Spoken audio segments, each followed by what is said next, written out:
来看今年3月，咱国驻巴西圣保罗办事处的一个姓王的组长跳楼死亡，家属对办事处的处长提告。台北地检署第23嘛要求这个处长到案说明。信后认为讲伊涉犯贪污治罪条例，所以以10万块交保哦。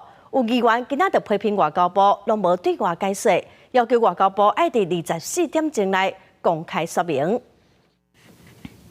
驻巴西圣保罗办事处处长王志华3月坠楼身亡，家属质疑是因无单纯，疑似甲职场顶司处长彭公忠有关系。4月到北检提告，台北地检署23传唤回国彭公忠到案说明。检察官信后认为，伊涉犯贪污治罪条例，有令10万交保。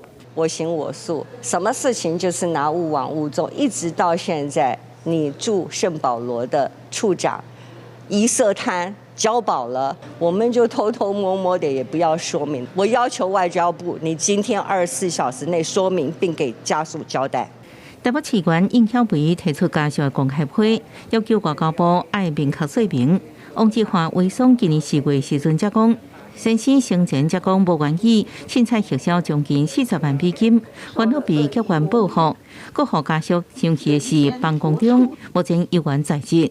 律师也质疑外交部派遣调查团去巴西，是不是有经过检调动机呢？